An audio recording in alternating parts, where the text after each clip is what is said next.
The Aftermath, every Sunday morning from 6 o'clock on Tab Radio Racing and Sport. Now, while the Brisbane Lions couldn't go a yard in the wet last night and overused the ball and got their bums kicked in by the Geelong Cats, the Brisbane Broncos were just killing it against the Raiders. And our man James Sully Sullivan is going to tell us all about that. G'day, Sol.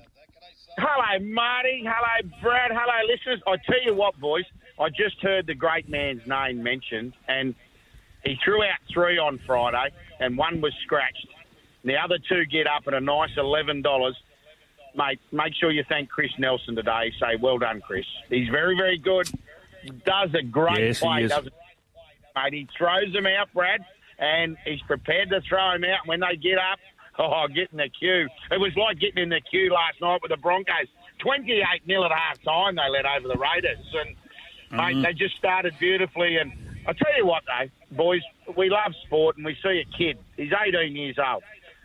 Kid called Chevy Stewart, the Raiders fullback. As I said, 18 years old, debuted last week. Well, he got a first half last night where he absolutely got smashed from pillar to post. They kept putting the ball up. He dropped a couple. They score off it. But I tell you what, he kept getting up. He kept getting up. So, yeah, for this Broncos side, you've got to have a look who's out of the side at the moment. You know, you've got the likes of Reynolds and Payne Haas not there at the moment, and they're just starting to purr nicely. Patrick Carrigan, Marty, has gone to another level since Payne Haas hasn't been there. It's like, okay, follow me, lads, and we all know how good he is. But, yeah, they were pretty good last night. Oh, they were excellent, that's for sure. And what was Ricky still blowing with Desi, was he? Or did he not have his 9 on the job? He was, because the Titans, at least they rebounded a little bit, although they went down to the Seagulls. Yeah, mate, what about that? 11 tries. It was a try-a-thon. But the bottom line is, and isn't it funny, you know, we talk about Jason Demetrius, what's he, 5 from 18 with the Rabbitohs. Des Hasler has now lost 13 games in a row as an NRL coach. Yeah. He lost 7 with Manly, obviously, when he got the boot. And then that was the first time last night he come up against Manly. And now he's lost 6 in a row with the Titans. So, yeah, they were pretty close. As we said, both sides just threw the footy around and some great tries from both sides. But in the end, it was the Sea Eagles getting up and a much-needed 2 points for them as well. Panthers 22 done the job against the West Tigers 6. Yeah, interesting. There's some controversy, a little bit, some controversial moments, especially when the Tigers led. Well, not led, but was there. But yeah, they did lead 6-0. But the Panthers just did what they had to do. This was a bit of a scary game because obviously last year at Bathurst, the Tigers got over the top of the Panthers. But yeah, on the back of the bye, I'm not going to lie, they're missing the class of Cleary. Snyder's doing a job at the moment, but they're missing the class of Cleary. But, 2 points is 2 points. A comprehensive victory to the Dolphins away from home against the Eels. Never seen anything like it, Brad. Unbelievable. Well, they just clicked the button at half-time and then went, gush. Mate, Brad Arthur, how good is it when a coach can come out and say, I have a team here that are part-timers? Yeah. He comes out and gives them the biggest whack. He says they choose when they want to play. Oh, I love the honesty of the bloke, honestly. We're starting to see a fair bit of honesty this year. It's like the NRL coaches have said to each other, we're going to say what's on our minds because you don't hear that very often, but the Eels were terrible. Dolphins had a heap of players out, but how good was it to see? They just threw it around. Young Fuller. Trey Fuller's been running around in the Queensland Cup for the last few years for the Dolphins. Not much of him, the little fullback. He did a great job, but yeah, Dolphins up there in Darwin, they celebrated nicely. Yeah, and add to the pain, it was a Friday blackout for our drive listeners. What happened there? The Dragons 30, all boys beat the Warriors 12. Well, this Dragons side, all of a sudden, 4 in a row, well, not in a row, but consecutive wins, scored some good points. The Warriors, they got blown away. Zach Lomax at the moment is in great form. Ben Hunt playing behind a pack that's going forward. So, yeah, mate, as I just said then, one thing Shane Flanagan's got this Dragons side, he's got them fit. And so important. And they're starting to score some points. That's the big key. As I mentioned, Zach Lomax, he's in outstanding form. He'll be knocking on the door of Michael Maguire for that New South Wales side if it continues. And just briefly back to Thursday, the Storm, they just keep doing it.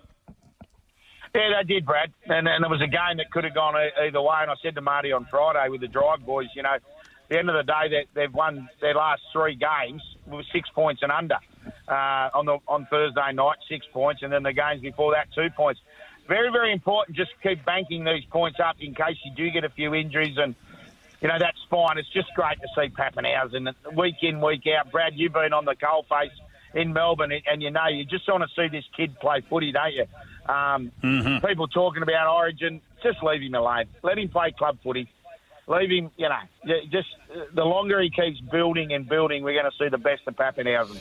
Yeah, what about Xavier Coates? Well, we all know Xavier Coates. And as you said, on a Friday afternoon, he's a freak. Yep. The bottom line, he's a very, very talented footballer. Actually, Brad, it's good you're on at the moment. Marty and I were talking privately the other day. He'd be a phenomenon in the AFL field, wouldn't he? Yeah, he looks like a player who could cross coats. That's for sure. And you don't say that very often. In the past, probably Billy Slater was the closest I've seen that someone who could cross coats and do quite well. And maybe Walsh up there at the Broncos. I mean, he's got the attributes of being the ball, high hand, eye coordination that could be successful. Yeah, it's a great point you make about him, Bruce Walsh. He is people talking about just the speed of him. That's the big key, isn't it? And whenever you got it, it's such a beautiful attribute. Oh, there is no doubt about that. It hides all ills, as Peter German once said in an interview. I'll never forget speed. But let's have a look at these games now. 2 in Super Sunday for the NRL, and the Canterbury Bulldogs are playing the Newcastle Knights. Are $1.95. The Knights are $1.86. It's 1.5, and then the Sharks are $1.68. Your boys are. How many boys have you got? You're a bit like Liberace. Settle down. Hang on, now let's work through them. You start off with St George, right? I've never played the piano. You start off with St George, right? Now you've got the Canberra Raiders, because you live there, you're domiciled there. North Queensland Cowboys. Are you any more? Well, the Warriors, I don't mind. Oh, yeah, you're strong on the Warriors as well, yeah. Jesus. No. I like to see good football teams, but I need to give myself an uppercut because, as you say, I gave for the Dragons and I picked the Warriors the other night. So what's going on there? There's something rattling around in between the ears, I think. But, mate, the first game, you talk about records, and Bulldogs will host the Knights, but it's amazing to think the Bulldogs have not defeated the Knights at Acor since 2014. Wow. That's 10 years since the Knights have been going and taking the Bulldogs on there. And Knights have won 5 of the last 6 against the Bulldogs. And I like what I see this Bulldogs the last few weeks, Marty and Brad. They've been getting closer. They were close last week again. And it's just this consistency for me. But I'm going to go to Bulldogs. I think at the line, what's at 1.5? There's not much difference. Knights very inconsistent. You don't know what they're going to turn up. But, mate, I thought Adokar was outstanding last week, and he got the hat trick against Melbourne. And then, interesting enough, he's 21 from 22 at Acor. So yeah, mate, I'm going to go a little bit of an upset. I would have thought. I'll go the Bulldogs at home. Righto, Sharks or Cowboys? Oh, Sharks won 10 of the past 11. You know I'm going for Cowboys. This is make or break for me. I'm going to go the Cowboys. Okay, were you taking the start or straight out? Mate, I'm going to take the start with the Bulldogs, plus 1.5. Yep. I'm going to take the start with the Cowboys. It's plus 2.5. Yep. 342. So we'll have a play there. But this is the one I'm really going to get my teeth into today. It's a score a try any time. I'm going to go the Canterbury bench down a Bulldogs captain, their centre Stephen Crichton, into Val Holmes, the centre from the North Queensland Cowboys. We'll get $9 for that at Tap Touch. Oh, I like that. Anytime try scorer there, Crichton and Holmes. Yeah. Anything else? Well, no, that'll do us. But don't forget, jump on Tap Touch. Just go to today's specials, and you'll find a nice little one for the try any time in the Sharks-Cowboys game. So you'll get a nice little pump up for Val Holmes, lads. Okay, Sol, we'll listen in on Thursday, catch on drive on Friday, and then do it again next Sunday. Absolutely, can't wait. Another exciting week and Anzac Day. 3 games of rugby league. Oh, the head will be wobbling. All the best, Sully. He's a cracker. Yeah, he is a He's a beauty. cracker. We'll be catching up with Simon. Your line about Liberace wasn't bad either, just quietly. What's that? Your line about Liberace wasn't a bad one either, just quietly. Yeah. As long as it gets under the guard of a few, we might get away with it. What time was it? 6:20? Maybe they're asleep. Now, NBA, Minnesota 111 leading the Phoenix 91. We get serious now, Brad, in the NBA. They're in the playoffs. You know, they don't play enough games in the NBA. They should play for 2 years before they have the finals. That's true. And then the finals will go for 2 months. But Cleveland 97 have beaten Orlando 83 earlier on. We've got the Sixers and the Knicks, my boys, playing. That's on ESPN, followed by Lakers and Denver. So 2 big games to come later on today in the NBA. And there's a lot of sentiment and a lot of people who have a passing interest in basketball, particularly the NBA. They're probably drawn towards LeBron, aren't they? You know, so it's good that the Lakers are at least in it. That is for sure. Now, we've got plenty of texts to get through. Let's start one. Good morning, guys. What a great race was the Quokka 2024. I did back the Baker's Delight. You couldn't leave him out given his previous runs in WA. No. I thought people over here cooked Amelia's. I believe she has not come back in the brilliant form of last prep. Just my opinion. However, great race. Regrettably, I could only listen to the race and watch the replay later. Listening to Darren, he called Bella Nipotina last pass. Suppose he ran fourth. WA Racing can hold its head high. A little drive-by there for Cobb, but I'm sure everyone enjoyed that race out there yesterday, and that was from Keith of Maylands. Simon Hill's that was a beauty. Hey, what's that, Brad? That was a beauty. It was a great race. Terrific. You hit the nail on the head there. Simon Hill, a very good morning. Morning, guys. How are you? Okay, we're going pretty well. Man City 1, Chelsea 0, semi-finals of the FA Cup after the disappointing result in the Champions League earlier on in the week. Yeah, difficult for City to get back up after that crushing disappointment against Real Madrid. They're beaten on penalties, of course, in the second leg of the Champions League quarter-final. And Pep Guardiola blowing up Deluxe after the game, saying that they shouldn't have been asked to play on the Saturday after losing during the week. That, you know, it was too much to ask of the players physically and mentally. But anyway, they got the job done. It wasn't the most spectacular performance. They were pretty poor in the first half, but as ever, or on many occasions with City, they found a way to win. And perhaps poetic justice that Bernardo Silva got the winner with 6 minutes to go after he'd missed his penalty, or was one of those to miss his penalties in the Champions League during the week. So it's City against either Coventry or United. Could be the second successive Manchester derby at Wembley for the Cup final in May, but we shall see how those two get on later. Can I just ask, sorry for jumping in, Brad, but can I just ask, has the FA Cup lost a little bit of its lustre? Well, look, you know, the decision this week to scrap replays has certainly not gone down too well with the lower league clubs and traditionalists, of which I count myself as one. This rot really all started back in 2000 when Manchester United pulled out of the FA Cup, or were pulled out by the Football Association to play in FIFA's newly expanded, in those days, Club World Cup. It's about to be expanded again. And I think people thought that was, you know, the thin end of the wedge.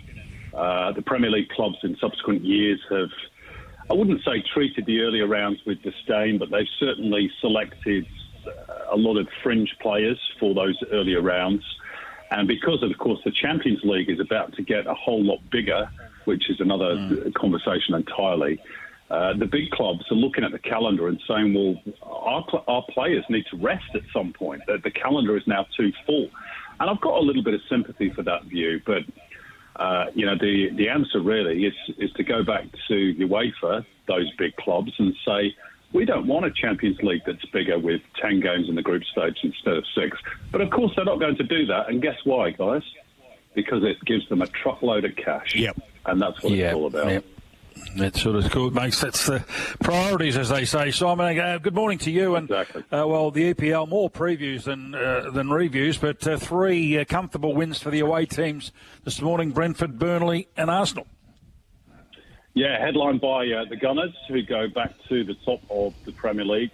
Good bounce back for them as well. They were disappointed to go out in the Champions League as well against Bayern Munich during the week. They're a point clear now at the top, having played a game more than both Manchester City and Liverpool. Leandro Trossard and Martin Odegaard with 2 goals at the end of either half.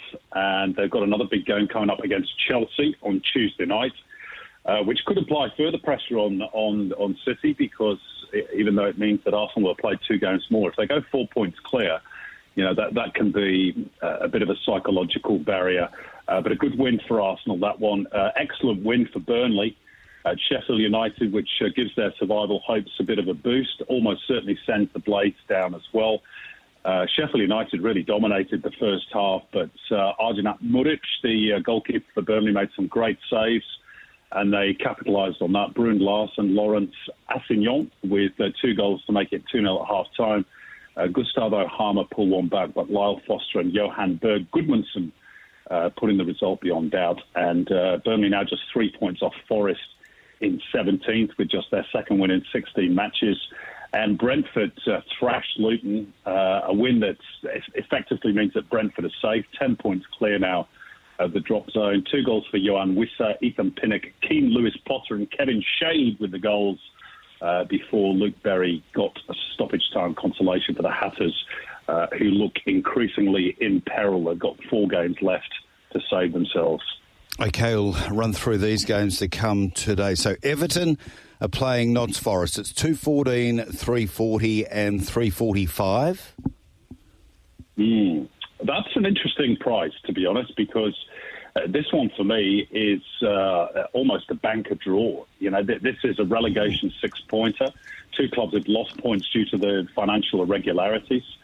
Everton are struggling. 1 win in their last 15 Premier League games, and at home they are so poor. They've lost 34 home matches in the last 4 seasons. That's not just the worst record in the Premier League, but the worst record in any of the top 5 leagues of Europe. Now, having said that, the flip side, Forest's away form hasn't been good. They've won only 3 games at 35 on the road since they returned to the Premier League at the start of last season. So, for me, that one has got draw written all over it. So there might be a bit of value for punters there. OK, Villa $1.79, the draw $4.10, Bournemouth at $4. I think that's fair enough. Villa are having a great season. Ollie Watkins in particular is closing in on becoming the first Villa player to score 20 goals in a top-flight season since Peter With in 1980-81 when they won the championship, of course. Villa still going for 4th place. They're 3 points ahead of Spurs, but they've played a game more. So they need to keep the pressure up on Spurs, who are not in action this weekend. I think they're favourites to do so against Bournemouth. The only slight question marks, Villa played on Thursday night in the Conference League and were taken all the way to penalties, so there could be an element of tiredness there. And Bournemouth have got nothing to lose, really. They've faced only 1 loss in their last 7 games, I should say. And that gives them a puncher's chance because, really, there's nothing riding on it for the Cherries. But I think Villa should win that one. Palace, they're 2.10, draw 3.60, West Ham 3.35. Yeah, probably fair enough. Palace, of course, coming on the back of their big win at Anfield against Liverpool last week. And again, West Ham, one of those teams that had to play in Europe, in the Europa League against Bayer Leverkusen during the week. The one question mark is that Palace don't perform particularly well in these London derbies. They've only won 1 of the last 12 against their nearest neighbours. They're not yet quite clear of the drop zone, although I can't see them being relegated. But I think this one is slightly favouring Palace, but maybe the odds should be a little bit more generous. OK, yeah. And then finally, Fulham, a 5.80, draw 4.90, Liverpool $1.48. Well, again, there might be a little bit of value in this. Liverpool have had a bad couple of weeks out of the Europa League, despite winning at Atalanta in the second leg of their Europa quarter-final during the week. They lost the first leg 3-0, of course, and as I mentioned, they lost at home to Crystal Palace last week, and they really need to win this one. Otherwise, the title could be gone, as well as the Europa League in the same week. The problem for Liverpool is they keep falling behind, and at some point that's going to catch up with you, and it did last week against Palace. Fulham at home, they're safe on 42 points. Again, they've been decent at Craven Cottage this season, won 9 of their 16 home matches. That makes them dangerous. But I think Liverpool, given the desperate circumstances and their need for 3 points, should probably be good enough to win. Simon, that other FA Cup match you mentioned, Coventry City 580, draw 470, Man U 147. Yeah, look, United are strong favourites. Even Mark Robbins, the Coventry coach, admits that. And Robbins, by the way, former Manchester United player, once saved Sir Alex Ferguson's job back in 1990 with an equaliser. By the way, in an FA Cup replay, how the irony of that strikes home this week against Nottingham Forest. Coventry have done really well to get to this stage. They're mid-table in the Championship. Their promotion push has faltered a little bit, but they were brilliant in their 3-2 win against Wolves in the quarter-final. But I think United's desperation, it's their last hope of a trophy this season. Of course, Man City waiting in the final now, an all-Manchester affair potentially. I think United should be good enough. Simon, switching to the domestic A-League, 4 games completed, and probably the most significant result was City over the Wanderers. They're fighting tooth and nail for that coveted 6th position, I suppose. Yeah, and City took a big stride towards securing that 6th spot. Massive win for them yesterday. Their late season form is really befitting the fact that they've been the premiers the last 3 seasons. And, you know, if they do make the finals, I don't think many teams are going to want to play them. Leo Natel and Marin Jakalic with the goals. The Wanderers much better in the second half. Marcus Younis pulled one back, but it's really City's to lose now. They've got Western United at home on the final weekend of the regular season. They should win that one. The Wanderers have got to go to victory at Amy Park and get 3 points and hope that City slip up. But to be honest, I can't see it. Okay, what about Perth Glory today? They're playing Western United. They're 232, 395. The draw 263. Western United. Well, it's the wooden spoon battle, basically. Perth need to win. Otherwise, they're going to have the wooden spoon for just the second time in their history. It'll be tough today. Western United have had a good late run, and they perform well against Adelaide. Good comeback to get a point during the week. And, of course, Perth's last outing was, the only word I can describe it is horrific. They lost 8-0 to Melbourne City, which is an all-time A-League record scoreline. And if they perform like that again today, then they'll lose. So I expect some sort of reaction. I wouldn't be surprised to see 1 or 2 of the younger kids get a run. I think Alan Stadgic would have been very disappointed with the way some of his senior players performed last week. So I hope they get a reaction, and, they need a win. Simon, thanks for that. We'll do it again next week, and don't forget, tune into the World Game podcast and hear some of your good work. The Global Game. The Global Game. The Global Game, sorry. The Global Game. Find it out. When does that get posted up? Well, we go live. It's a proper radio show, you know. We're live at 8 o'clock on Tuesday night, but the podcast normally goes up a couple of hours after we finish it. Yeah, I normally tune in on Wednesday mornings. Yes, to Good the man. podcast. All the best. Thanks, guys. There is Simon Hill. Time for a break. Before we do, some texts here. Frio's problem. The coach. That's from Frank. Oh, look, there's no doubt Justin will come under even more increased pressure now after seemingly travelling nicely. But my biggest concern is collectively their record, Marty, in first quarters is nothing short of abysmal. And yet again, they got pasted again last night, and it's continually playing catch-up footy, unfortunately. So, well done to the Eagles. That's a terrific bounce back, obviously. Again, I'm looking forward to watching the mini today to see where it all went, which way and why. But, that Fremantle starts have been coming on too long. That's preparation, Marty, and that's collectively, both players and coach.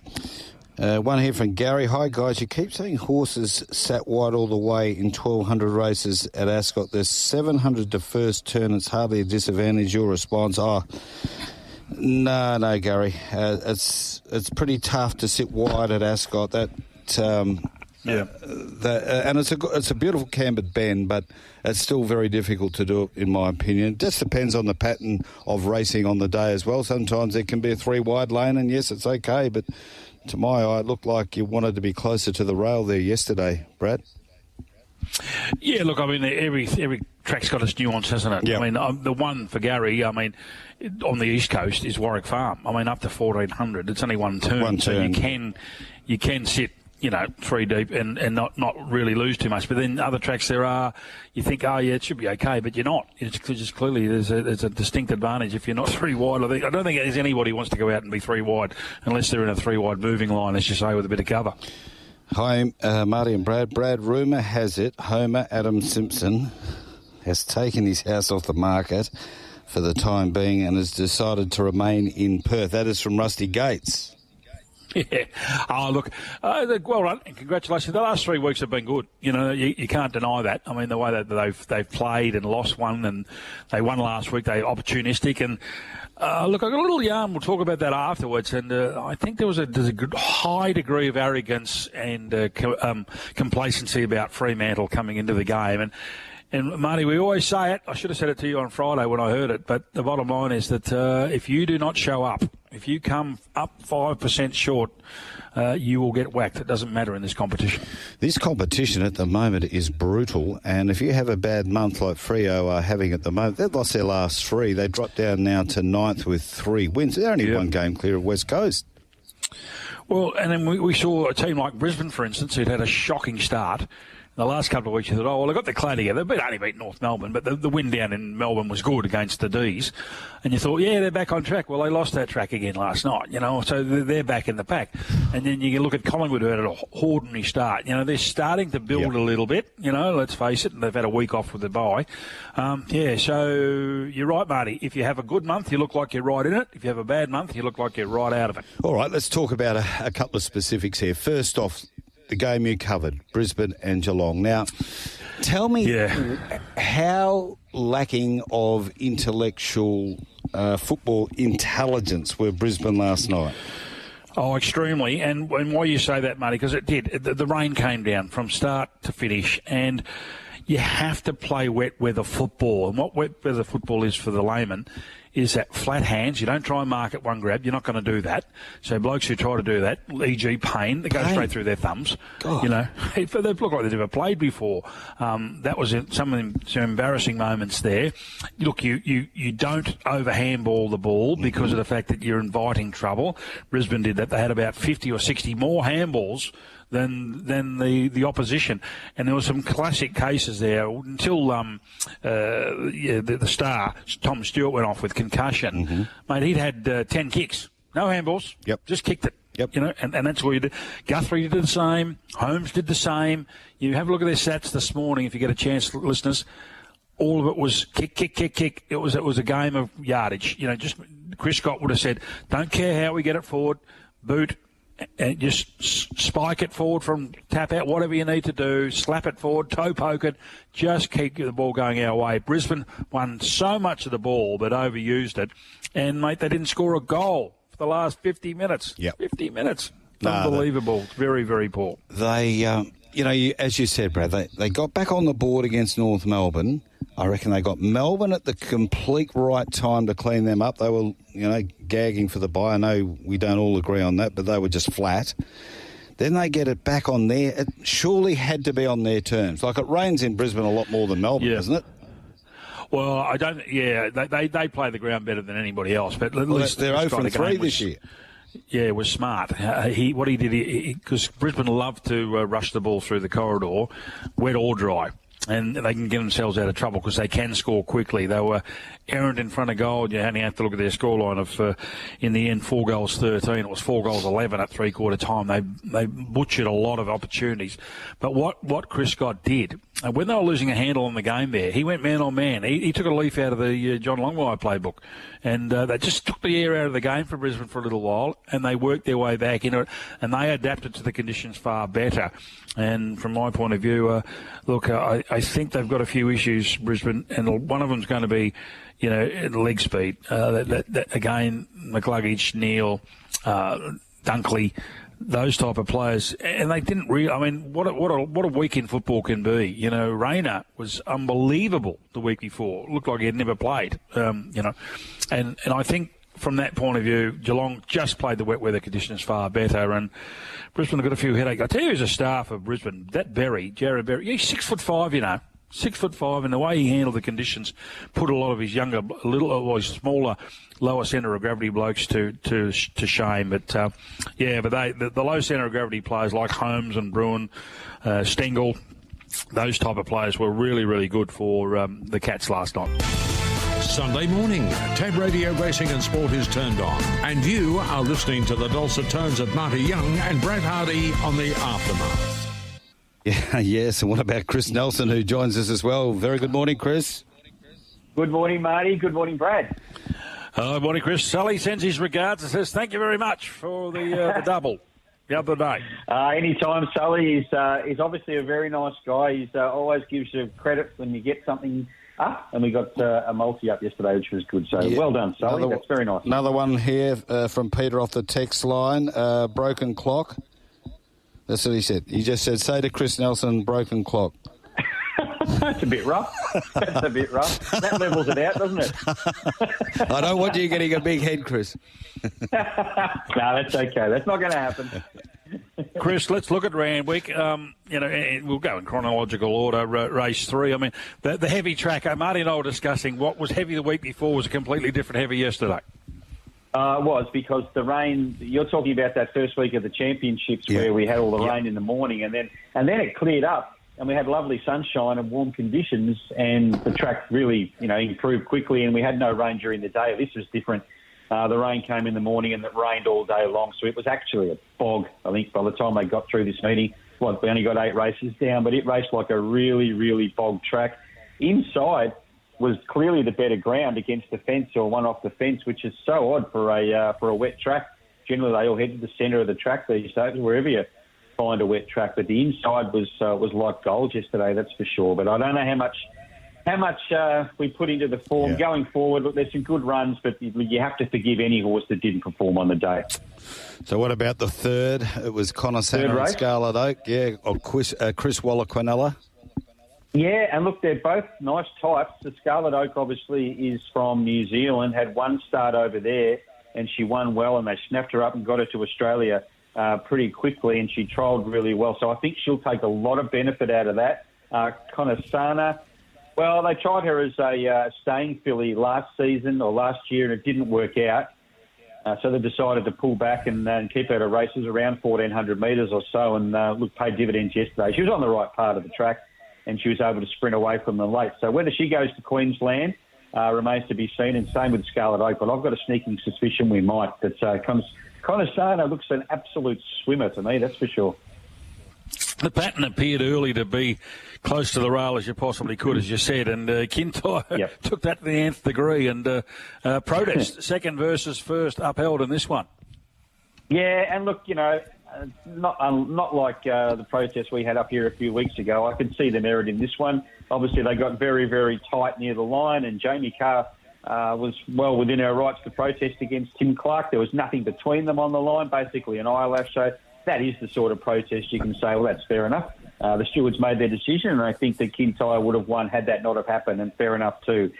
Kintyre's been consistent all preparation, so take nothing away. I thought Tannhauser was good. I know I've been on this horse for a little while, but I'm convinced now 1,800 to 2,000 is his go, which was yesterday, and a wet track is his go, which was yesterday. But unfortunately, he just couldn't get into that area near the fence there, and J-Mac was 3 and 4 wide down the straight, probably even wider. He tried his heart out, Tannhauser. He was only beaten 1.2. He'll save for another day, but we need a wet track for him. But all credit to the winner and Jamie Carr. It was race to race in the Hallmark Stakes for Jamie Carr, winning with Mizzou and Joseph Pride, beats the Godolphin pair of Valana and Half Cabin. Yeah, Marzu hadn't won since, 2022. He won the Doomben 10,000 on a heavy 8 track. He's always been a swimmer, and he sat outside front page, who completely folded up in the ground in the straight. He didn't handle the ground one little bit. Marzu loves it, as we know, so he'll head to Queensland for another crack at some of the feature sprints up here during the winter. I liked Valana. I really liked the run of Valana. I know he got back to that rail, hard against the rail late, but the way he finished off was good. We always see him up here in the winter. He'll be here once again, so I'm looking forward to him. Marzu's never far away, and should the rain come during our winter, which Hasn't really stopped since Christmas, so it's a big chance. He's going to be hard to beat once again. So happy to follow Marzu and Valana out of the Hallmark. The Champagne, and look, I'm a big fan of Manal, but it just didn't quite go to plan yesterday. But broadsiding, terrific win coming from the back, and linebacker, this horse is going to be one to watch going forward, I think. Yeah, he was really good. First preparation linebacker, and he sat up outside the lead there, outside a node, and did a really good job.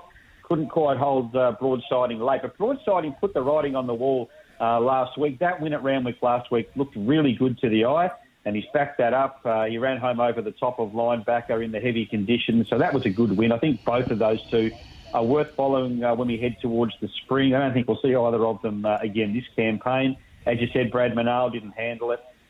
Fearless was okay, but beaten 5 lengths, so not a lot to take out of that, other than first two across the line. And also the sire broadsiding, Too Darn Hot. A horse called Perspiration won the first at Mornington yesterday. Looks a really nice horse for Aussie Curve.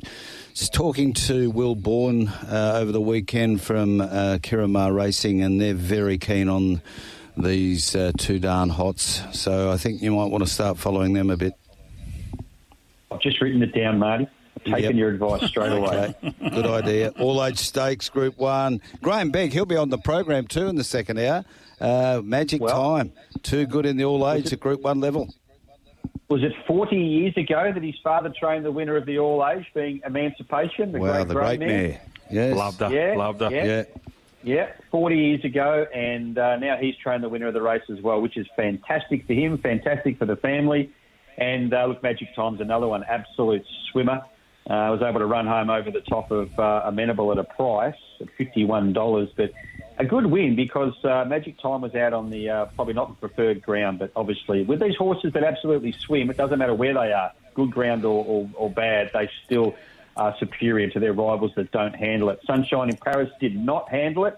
Espiona, well, she just got too far back. She was never, ever going to win from back there last, which surprised me. So, yeah, you can forgive that run, but she's always got an excuse, Espiona, hasn't she? Yeah, Chris, let's go closer to home for you. And I never realised that Brisbane they had quarter horse races in race 8. You know, they all went forward at 100 miles an hour. How fast did they run the first? They went. Petronius went mad. Zarastro went mad. Boom and Zarastro. Yeah, they all went mad. It's funny because I looked at that this morning. I thought, how fast did they run that first 600? And it was only 34.54, and they were home in 34.02. So they didn't run it that hard, but gee, they looked as though they were, and they were 4 or 5 lengths in front of the others. I don't know, but the clock might have lied there because they all folded up in the straight, basically. Prince of Boom was the best of them, and he ran 4th. Petronius ran 5th. So I don't know what we take out of this race. I'm not sure. At the moment, they're all over the shop at Eagle Farm. They're sort of starting the day near the fence, but as we get through the day, they're all on the outside. So I'm not sure what that means for the carnival heading forward, but the big goodbye was the one that was able to get through and win. They're all over the place. As I said, there was, 2.5 lengths between the first, or 2.5 between the first 6 across the line. So I don't know that that's a great form race going forward. All that pizzazz was out deep, looked the winner until the big goodbye came through, and I don't know what to make of those first 3 in the run, Brad, the quarter horses. So we'll see how that form goes. Yeah, I want to be with Zarastro going forward. I think once they steps up to the 6 furlongs and even up to 7 furlongs, it'll probably get a soft or an easier lead anyway than it was camped 3 and 4 deep right from the outset yesterday. Yeah, and Jimmy Orman did say post-race that he thought Zarastro may have choked down. There was nothing official, but he did think that. So, yeah, I'd say it was a forgivable run. Yeah, they certainly did. How about the Daybreak Lover, Exotic Miss, Michael Dolan? Robbie Dolan's riding well up there, isn't he? Yeah, he really is. This was a good win. She's a very promising filly. She's owned by Toowoomba Interests, some local guys. So good luck to them. And she paired out with Transatlantic over the last 200 metres from Tony Gollan's stable, who was a very good run because Transatlantic sat wide, no cover, all the way. So I think the first 2 are good. They'll certainly feature during our winter carnival. And there's a couple of others there. I know Presslink was a favourite, $2.40 favourite, short price. Look, he did a good job. He just gave away too much start, but he was doing his best work late.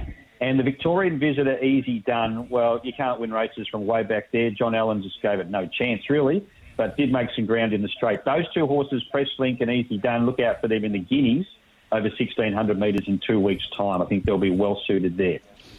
What about the sunny coast today? You good for a winner or two? What will the track be up there? I said to Marty, they'll be wearing their Wellington boots. Bottomless, Brad. Absolutely bottomless.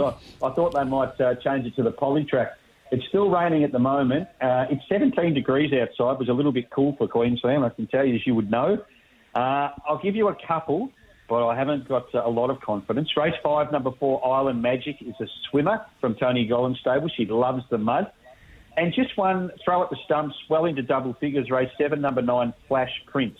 Back in distance, had a bit of a freshen up. Form is not all that bad, so I think around $15 for Flash Prince, but go very easy. We may not even get through the meeting. Beautifully done, Chris. We'll tune in again on Wednesday morning. Saturday morning, of course, for the big Queensland racing preview starts to get serious up there this time of the year, and then again next Sunday on the Aftermath. Thanks for your time.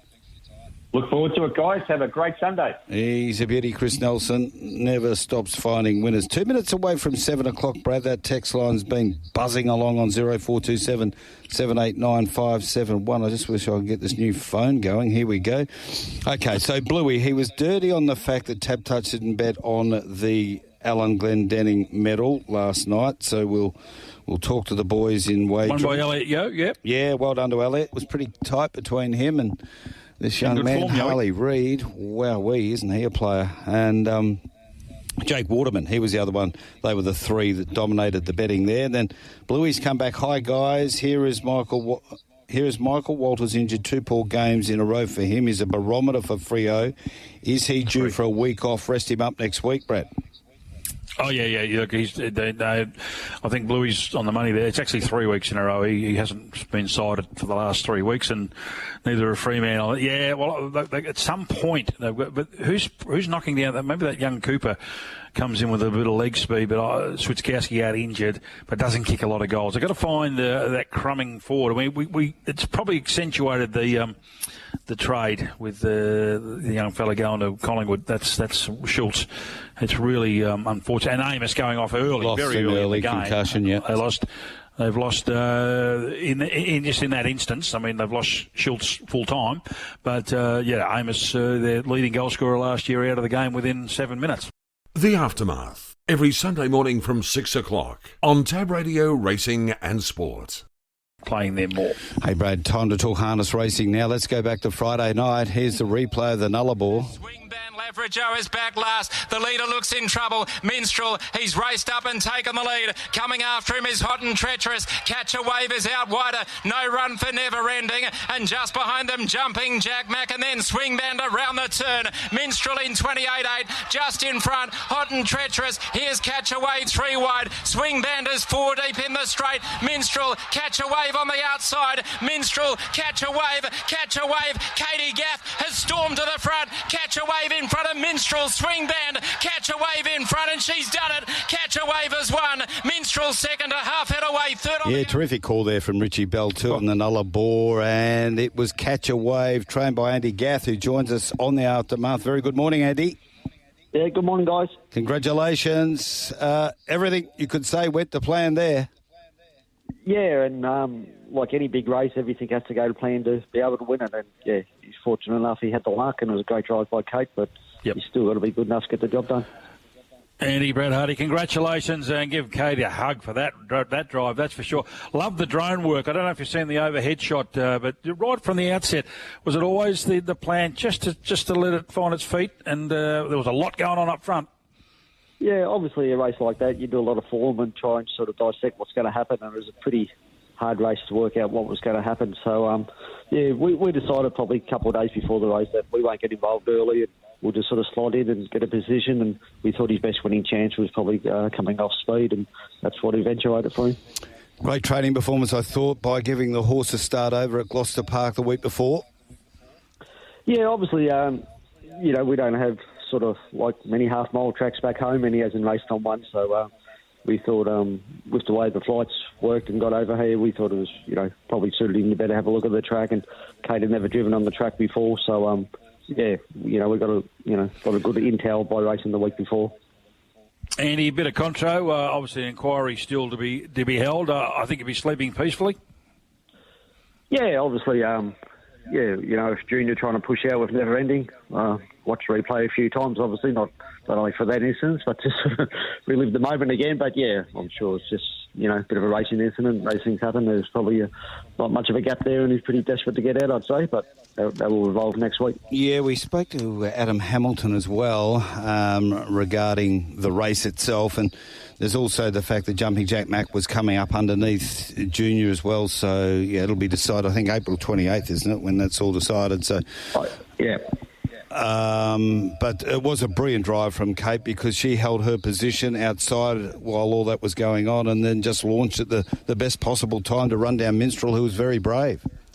Yeah, no, there were a lot of good runs in the race. Minstrel was unbelievable, and so was Lavra Joe. Wow, he went terrific. Done that work early too. So, but I've been in a position before. Sometimes the best run doesn't in the race. It doesn't always mean you win, but obviously the horse. You still got to be good enough to win. It was a great race. It was a great spectacle. It was a great crowd. And I've been fortunate to be part of it, and extra fortunate to be able to win it. What's next? Yeah, we'll go around the Fremantle Cup on Friday. So I'm in no rush to go back home and join the weather here and join the hospitality. So hopefully I can find another race for him the week after. But I think I have to get back home soon. What's your favourite spot in Perth? I'm actually staying at Crown Towers. I'm just staring at the city now and staring at Gloucester Park. But went up to the stadium last night and watched the game. The first time I've been there, and it was great spectacle. Yeah, no, it's just a beautiful place just to, this area, just to move around, to get around. Yeah, it's been wonderful. Yeah, that precinct around East Perth, it is fantastic. And so back to this horse. Let's talk about the horse itself. He's a winner. That's one thing about him. Yeah, obviously, he's been able to, early on, he started his career off pretty good. He always had a fair few little quirks. He could do a lot of things wrong. And, when the Breeders' Crown as a 2-year-old, he was quite a dominant win in that. And as a 3-year-old, he sort of, I think he won the Vic Bred Size final, and he won an APG final. So he won a couple of sort of age group ones along the way, but then he's running the Chariots of Fires. A 4-year-old was a massive effort, and back up a week later to win the Miracle Mile. So, he's probably a horse that probably gets bagged a little bit. There's probably a couple of races that he's probably been in he probably should have won, but that's maybe due to train error more than anything else. It's a horse that takes a lot of work, and when you're probably in those lead-up races or minor races, we don't probably have him completely screwed down. We try and have him spot on for the big races, but yeah, he's amassed a lot of money now, and he's still got a big future ahead of him. I think I know the answer to this. What do you think of Gloucester Park? You'd be chuffed, but it's obviously a little bit tighter than some of the bigger tracks, Melton and Menangle and places like that. Oh, yeah, but, the racing's always exciting there, and, the drivers are very competitive, and, I think people in Perth are, fortunate they got a facility like that. It's in the heart of Perth, and, it's great. You can create great atmosphere. You're so close to the race, to the horses racing, and I wouldn't be changing anything about it. And hopefully, it's there for 100 years to come. Yeah, love those comments, because a lot of times those smaller tracks, they do. We're talking harness, but also in gallops. You look at Moonee Valley, they generate very good races just because there's speed throughout the race, and you need to take up a position throughout. Yeah, and obviously, and it makes you be competitive. Those big tracks like Menangle, that sort of sanitises racing a fair bit, I think, and can become quite boring, a bit of a yawn fest. So, I love it. Obviously, I've been here a few times before, not even competing, but coming over watching Inton Minions and that. It's just a great place to watch harness racing from. Heard a stat yesterday that with that Group 1 win on Friday night, you've trained a Group 1 winner in every state now in Australia? Yeah, so, this was the last one to tick off. As I say, you don't come here very often, and this is the hardest, the hardest state in Australia to come and compete and take on. There's so many good trainers here, and as I said, the track's pretty unique. We're not sort of used to that type of track and the competitive drivers, so, to get one up here, pretty good experience to pick that one off. So when will you be setting up a satellite stable, mate? Yeah, I don't know. probably during winter, I'd say. The way it is here. Yeah, no, it's been pretty good. Kate had to go back home on the weekend and drive, and she keeps texting me, freaking freezing her. Yeah. Your thoughts on the Western Trilogy?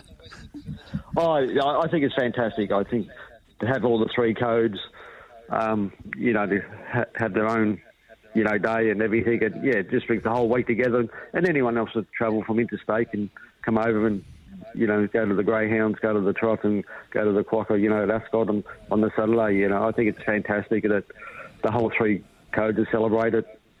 Just watching him again, I've just got that replay up, having another look. He's a sort of big horse who doesn't even look all that comfortable getting around, GP. Would that be a fair comment? Yeah, probably. I do have a half-mile track at home that I work on. He does get around it okay. But probably they were sort of running the whole way, even early on the first lap. He sort of struggling to sort of stay intact. He's a horse that can probably, at times, he can sort of over-race, but he's settled pretty good. And, he just... he's probably tied up the straight like most of us. So how about the Fremantle Pacing Cup? What are the thoughts going in? Where have you got the horse stabled here? So where do you keep him ticking over for next Friday night's big assignment? Very fortunate. Out at Forestdale with Greg and Sky Bond. They've got a magnificent setup, and the horse has really thrived since he's been there and got all the facilities to do what you want to do with to train a horse of his calibre. So, he'll probably, he put up quite well. Obviously, an extra 400 metres, so over 2,900. It's going to be pretty tough. Like everything, sometimes it's barrier draw dependent and type of run you have as well. But it's a bit of a free hit for us, seeing we've already won the Nullarbor. So, like any time you're in a race, all you want to do is try and win and have the horse the best that he can. So it's another challenge for him. A lot of people say he's only a sort of short course specialist, so to win a race over that distance on Friday was pretty, it was good to probably put a few to knock us to silence, hopefully, but hopefully you can get another long-distance victory against his name. Good on you, mate. Have you chanced your arm on the gaming floors at Crown, I see? I was walking around there last night, but with the footy crowd, about 10 of my arms were long enough to get any bets on, so I was just watching other people lose their money. Hey, Andy, enjoy your time. You've got another week here before that Fremantle Pacing Cup next Friday night. I'm just trying to find the markets. None up at the moment, but sure they will be soon. All the best. Thanks for coming on the Aftermath. Come on, Andy. No, thanks a lot, guys. Appreciate it. Thank you. Beauty, Andy Gath. 7:21. We'll take a break. Coming up next is Grahame Begg. The Aftermath. Every Sunday morning from 6 o'clock on Tab Radio Racing and Sport. Sunshine in Paris is tracking up, waiting for Rails Run. Chain of Lightning shown the stick as they come up the rise. Private Eye and Amenable head and head. Sunshine in Paris looking to come off heels but not sprinting. Here's Magic Time letting go with a good run wide out. Amenable at big odds takes the lead. Magic Time is the pursuer. It's Amenable in front from Magic Time. They'll fight it out. Amenable a half in front of neck. Magic Time looms on the outside and went on by. Magic Time got up to beat Amenable. Private Eye a distance away. Yes, the trainer of this very good mare, Magic Time, is Grahame Begg, who joins us. He's a favourite of ours on the Aftermath. A very good morning, Grahame, and congratulations. Good morning, gentlemen. Absolutely outstanding, Grahame. She loves the mud. Well, I think she loves being a good racehorse, and that's one thing she is. Yeah. She's got a great record, but that's one thing in her arsenal. She does get through heavy ground. Tell you what, she's not bad but in the way she did it, I think it was the way she did it, Grahame. You know what I mean? No, they weren't attending earlier races. They were sort of making ground on the fence, but she tracked about 3 wide there with a back to follow, and it was just beautiful to watch. And Nicky D, he's in good form. Oh, he's a good all-round jockey. Don't worry about that. But got the job done well, and the discussion prior to the race, don't overcomplicate things because obviously, as you just stated, that the inside looked like the right place early in the day, but we had a couple of very heavy showers. And I think the good thing just was to keep her in a good rhythm, help her as much as possible, and just give her a good ride. And he followed all that to absolute beauty. She's pretty good at a Group 1 1,400 metres. That's something she is good at. Yeah, that's right. That's really good. She's strong at 1,400 metres, and it was a race we set her for, and each run that she had leading into yesterday's race, just brought her on, and she was really, really in great order going into yesterday's race. So have you got an eye to Queensland after this? Yeah, she'll go to Queensland possibly at the end of next week or early the week after, and possibly a race like the Kingsford Smith on the 1st of June. 1,300 at weight for age at Eagle Farm will be right up her alley. Credit where credit's due. How is the map looking for you? Obviously going with a little bit of pre-planning. Were you surprised, as most of us, that Private Eye found itself in front? Absolutely. Very surprised at that. I thought Buffalo River would lead on his ear, but that wasn't the case. They were intent on sort of trying to stay out wide, and that was the first surprise. But I knew coming to about the 600 metres, our girl, there was 4 horses in front of her, and she was just tracking up. And once they turned into the straight, Mick just eased it to the outside and just gave her a chance to wind up, and she got over the top of them. Pretty good day for the stable. The Hariba Stakes down there at Mornington. Mahaba getting the money. Yeah, no, he's a good solid horse, and he's got a good record as well. Pride of Dubai, 3-year-old. He's now 3 from 10. There's plenty more wins in store for this fella, surely. Yeah, look, he's good on his horse. That's about his right grade, listed Group 3 company, but we can certainly place him to advantage. All right, so who else is joining Magic Time to go up to Queensland? The other filly we had in Sydney yesterday, we scratched her on the day of the race once we got there, Miraval Rose.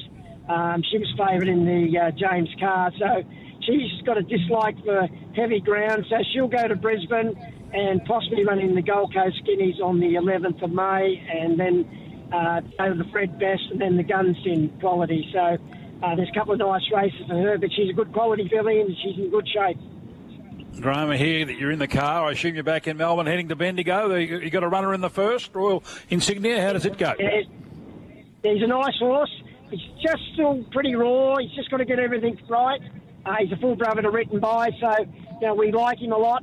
But as I said, he's still very raw on it, and I expect him to run very well for us.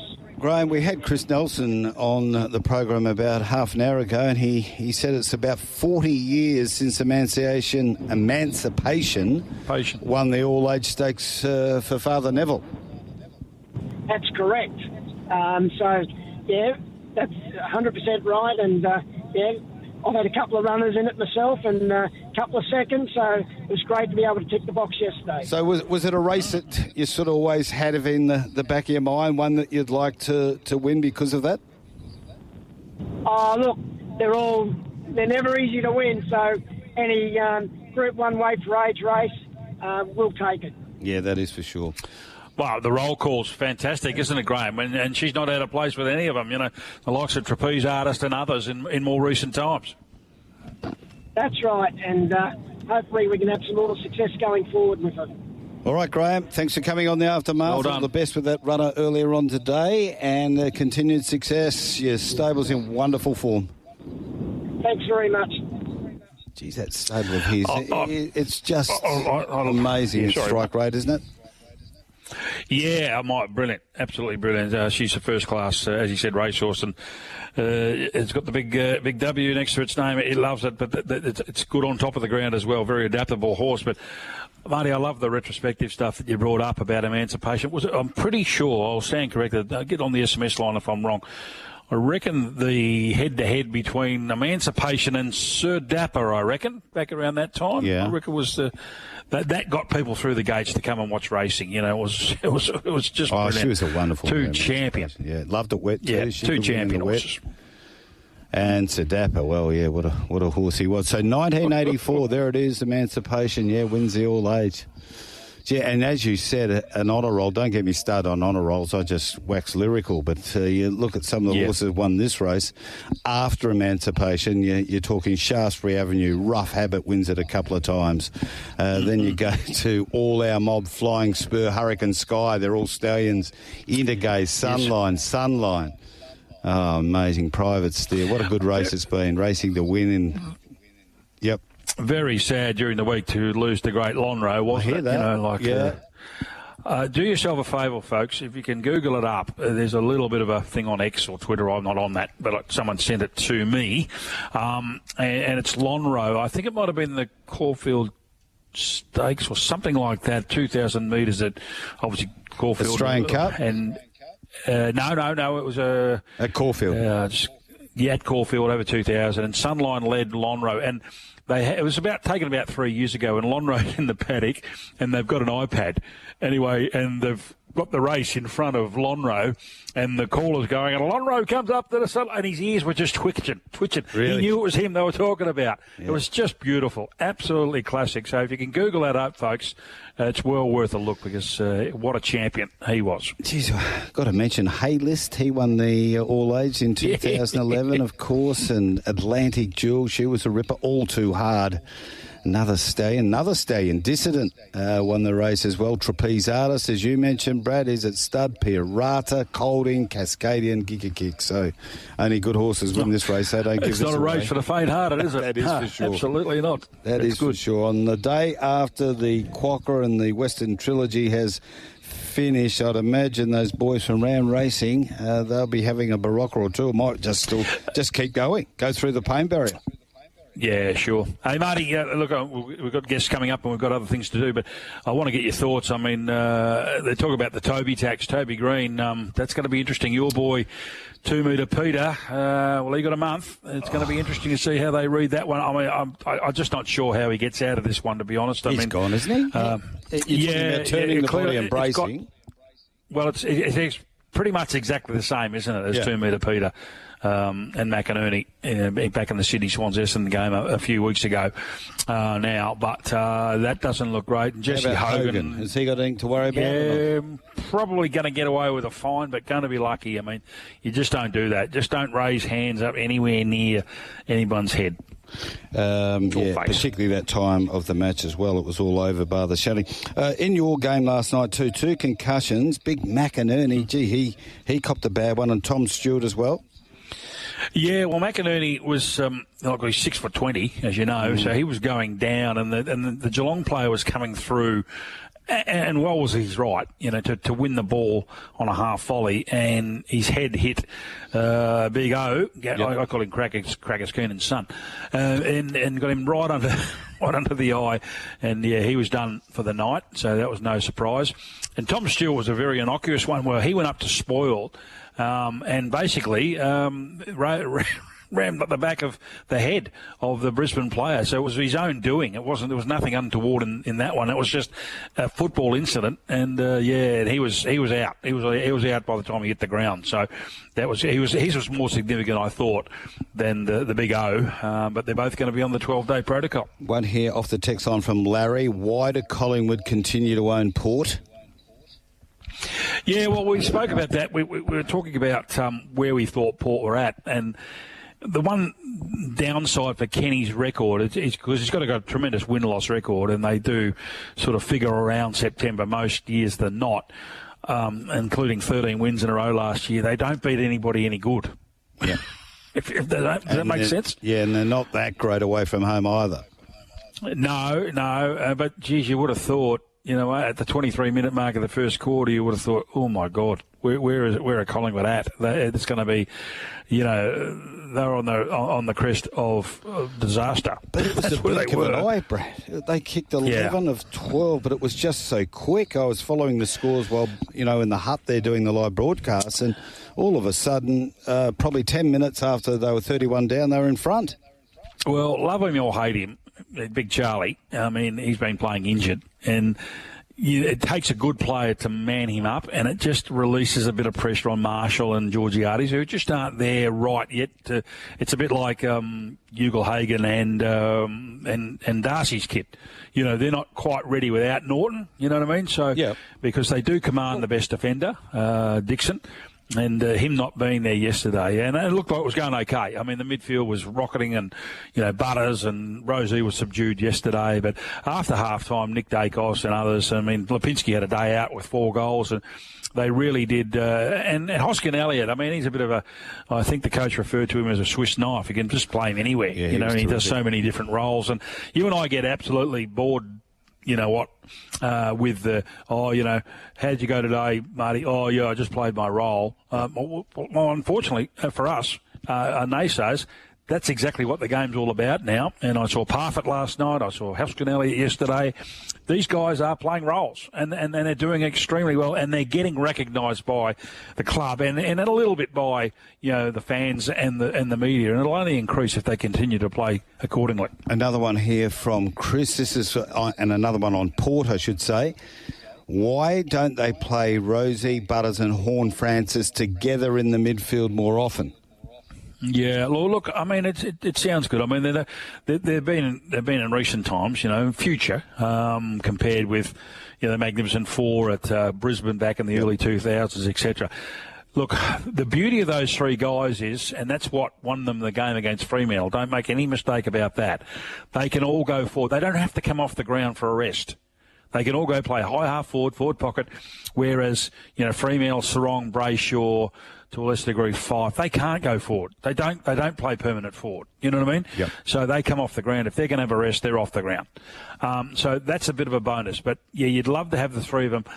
Drew's a good player. There are others, and they've got some running backs in Houston and Farrell and blokes like that who can use the football very well. So in an ideal world, yes, but you don't want to have all three of them on the ball at once, because at some point some of them's going to either rest or go forward, and then all of a sudden you've got go from three to perhaps one, and then that's when other teams can bite back and do some damage on you. To get underway in their set. Ready. Racing, Sunset Fraser flew out on the inside, and the Sandgroper coming across was Trooper Tears. Explicit from out wide. Sunset Fraser leads, though. Explicit bump there with Mapunga Smoky up on the inside. Big Energy trying to get through, then followed in turn by Morton. There's trouble behind the leader. Out wide was Trooper Tears, then followed by Mapunga Smoky. Fernando Phil off the back. Sunset Fraser the leader, out by 5. Coming at it now was Hector Fawley. Very quickly the Victorian. Hector Fawley goes to Sunset Fraser. The Hector Fawley on the outside. Hector Fawley for Ladbrokes wins. Sunset Fraser second. Morton runs. Yeah, there it is. The finish of the Tab Touch Sandgroper final way back on Thursday night. The first leg of the Western Trilogy. And our man from Ladbrokes is Adam Hamilton, who joins us right now. Good morning, Adam. Marty, Brad, great to be on with you guys. And it'd be fair to say the Western Trilogy started really well for our Ladbrokes team, but we sort of trained off a bit after that. Lucky we partied hard on Thursday night, guys. Adam, congratulations, Hector Fawley. I've got to tell you, I reckon me and Marty might have beat it over the first 10. Oh, it was unbelievable, wasn't it? It was last out of the boxes, and then the seas parted. How good was that drone vision after the race? Brilliant. That went up? I think we've found something that can really help showcase greyhound racing, that sort of stuff. And the seas parted, and Hector Fawley needed everything to go right from that stage. Got through, but even when the gap came, the leader was so far in front. I thought maybe we can run second. Then in the blink of an eye, the gap had closed, and away we went and won easily. So really, really exciting. But we've had a little bit of luck in the greyhound races, winning the Phoenix a few months back now. With Scalacci, who was a $40 outsider, and then Hector Fawley at about $20 the other night. But all of our involvement inside, to the side, it's a big thrill to be in it. But what the story here is that both the Phoenix winner and the Sandgroper winner, they're life-changing moments for these connections of the greyhounds. And I think this is the most beautiful and important aspect of these slot races, that particularly in the lesser 2 codes, the sort of money that's available now, it's genuinely changed the lives in a beautiful and great way for the people connected with those greyhounds. And talking about the connection with the trainer Lisa Cockrell, can you run through that?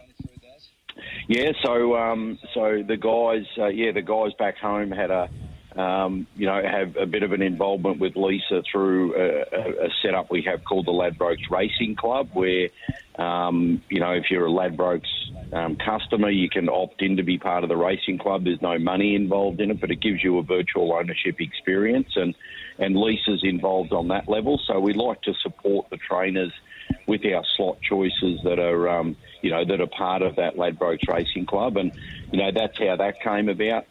And the other thing is that because we like to promote way in advance both the races and our runners in slot races. We do choose them early, which, it's a little bit fraught with danger, as we saw in the harness world. We'll talk about it soon. But, I was looking forward to getting another crack at the race with Magnificent Storm, and unfortunately everything went wrong for him. So we switched to Never Ending at late notice. But it's part of the danger of going early. And in the case of Hector Pauly, our confidence probably dwindled a little bit as the race got closer, but the beautiful uncertainty of racing delivered in a good way for us on Thursday night. Just before we change, Coach, what is, pardon my naivety, what about, is that his normal pattern of race? Is he normally a slow beginner or? Yep. Yeah, right. And so or not to that extent. Yeah, not to that extent. To be sort of 2 or 3 lengths clear last was far from ideal, but we were always worried about the box because, Hector Pauly doesn't need any reason to begin slower, let alone being sort of squeezed up early. But in the end, it was a blessing, wasn't it? Because, being in clear air probably helped get through that gap. But yes, we always suspected we'd be a long way back and need luck. Just didn't think we'd get the sort of spectacular luck that we did. Adam, when we went to Friday night, Tab touched the Nullarbor Group 1 and you had Never Ending, and this one didn't go to script. No, frustrating, disappointing. Really felt for Connections. We had a big event at the track there in the Quinny room, and flat as a pancake the team afterwards, because I think I've tried to be objective and go back and look at it, and I've spoken to Justin Prentice and Gary Hall Jr. And Junior doesn't talk rubbish. We know that he's a straight shooter, and that's what makes him so good for the sport. And he said, look, I know that I was travelling as well as Catch a Wave, and I really believe if I'd got through at the moment I needed, I would have won the race. So look, the upside is we know that Never Ending is still developing from a bit of a boy into a man at this level. The only 4-year-old in the race, but we now know the horse is good enough to beat these top horses. But it's a game of inches. We've said it many times racing, and the inches just went the wrong way for Gary Hall Jr. Look, there is a steward's inquiry pending over the incident between Catch a Wave, Kate Gath, and Never Ending Gary Hall Jr. And I think that's going to continue next Friday night. So the stewards will ultimately make the decision on that. But, to me it was, and I'm not prejudging or taking sides over this incident, but I think it was just part of a really, really, really spirited race. And Kate knew when she was coming over here that's the sort of thing she'd have to deal with, because it's the most competitive sort of, really, really angsty racing that you've got in Australia, and the smaller track plays to that. So, I loved seeing 2 wonderful drivers battling it out, and Kate went on to win the race. Gary Hall Jr. will feel that he could have if the gap came. But, the great thing about this, that we've got a rematch coming up next Friday between a lot of these horses. Never Ending won't be there. He's going for a spell. But Minstrel, Swing Band, Labra Joe, Jumping Jack Mac, Mighty Ronaldo, Hot and Treacherous, who was enormous even though he finished down the track because of the run that he had to endure. They're all going to get a chance to turn the tables on Catch a Wave in the Freo Cup. So this decision to put the Freo Cup a week after the Nullarbor is just a brilliant move, I think, from Rawa and the Gloucester Park team. Adam, we're running out of time. You have to hop on a flight. Enjoy your time up in Bali. The Cats are sending you up there on holidays in wonderful form. It's always good to see you over here in the West. Yeah, no, brilliant guys. Yeah, really pleasantly surprised with the Cats' 6-0 start to the season and the win last night. But always good to catch up with you guys. And I'll tell you this much, this Western Trilogy, it's just sensational for WA. Book me in next year and every year to come, fellas. Look forward to seeing you then. Brilliant, mate. Thank you. The Aftermath, every Sunday morning from 6 o'clock on Tab Radio Racing and Sport. Tail into the field, you will be the one at the 450 here in the Karrakatta. The heavily backed odds on favourite, doing it easily for Shin.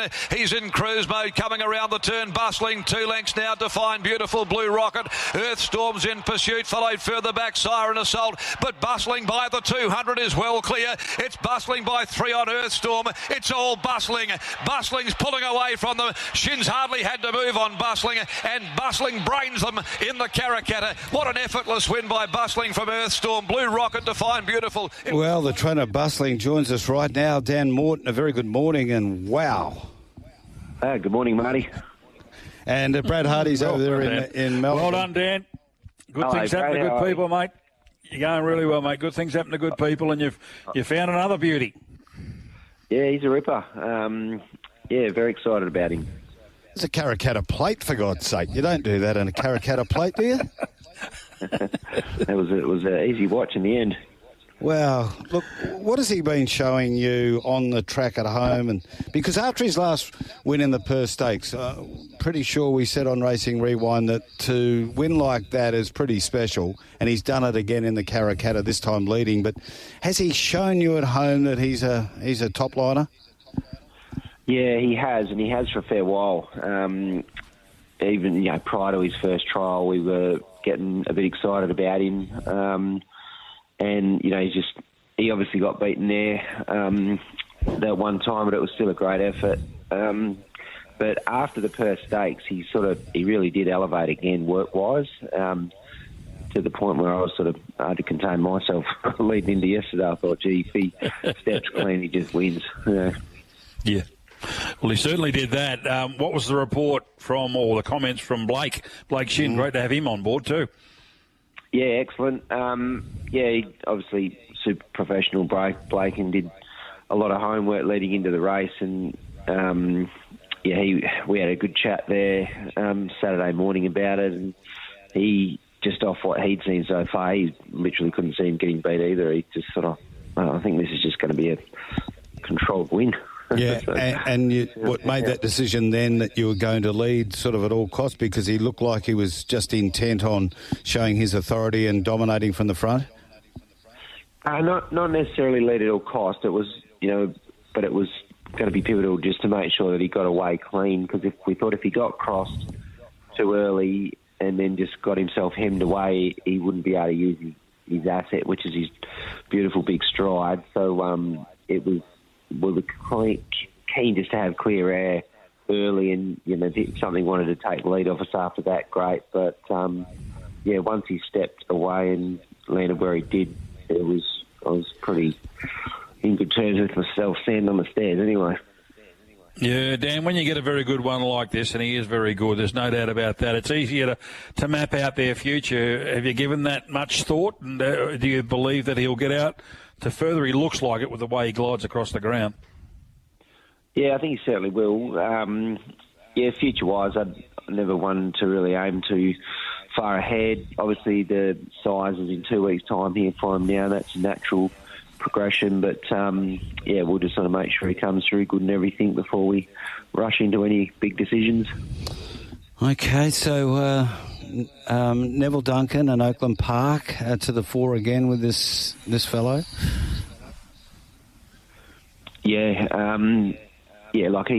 He's obviously a nicely bred horse. I saw him, we go there a lot. Saw him in the paddock as a weanling, and he's just been one of those imposing sort of horses right from the get-go. So it doesn't always pan out, and they turn out like this, obviously, or most times not. But, he's been a beautiful horse all the way along. Brilliant. Anything coming up for the punters to watch out for in the next 7 days? What do we got? There's the whole team's sort of racing well at the moment. I'm always vanilla when I get asked this question, but You like the Adelaide Crows midfield?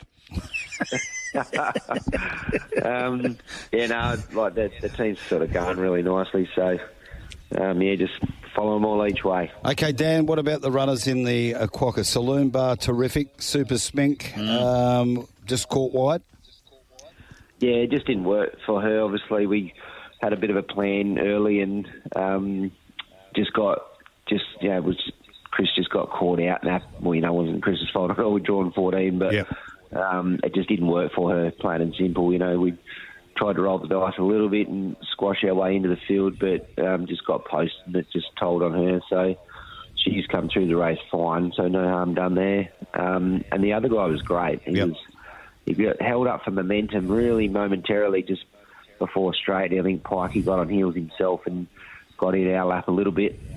It just cost us that little bit of momentum, which probably cost us running top three. But he was great, and it was no surprise to me. I've been saying it for a while, but he's a proper horse himself. So what do you do with these two going forward?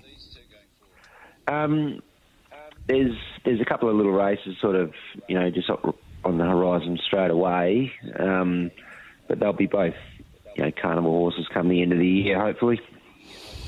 You think you'll get the itch to travel with Bustling after this campaign? Do always get that itch. You do? You're a traveller. Second-generation traveller. Yeah, that's in the blood. But, yeah, look, we'll just, like I say, we'll just let the dust settle here and, make some plans when we can. Always good to have you. Here's a long-range thought for you, Dan. What about in a couple of years' time, Bustling fronting up in the Quokka? Well, it wouldn't hurt, would it? 12 months' time. 12 months' time, yeah. Another nice race over it, big one. Yeah. There's plenty of opportunity for good horses, but it's a nice position to be in. Was Neville Duncan there? He's been away. Was he there yesterday? He was. It was a rare sighting at the races. Neville and Sue and their daughter Kate, so... it was good for him to be there. Yeah, good race for him because he ran third with Blue Rocket as well. So he would have been up and about. That's a terrific effort from Oakland Park as well. They're having a terrific run with their horses with quite a few trainers here in Perth. But Dan, to the winner goes the spoils, mate, and that's a Karrakatta Plate 4.5 length win. That's a terrific effort. Well done. Thanks, guys. Cheers. There he is, Dan Morton. Thanks for coming on the program today, Brad. We'll do it again in a fortnight. Pleasure, Marty. Look forward to it. Thanks, Soph.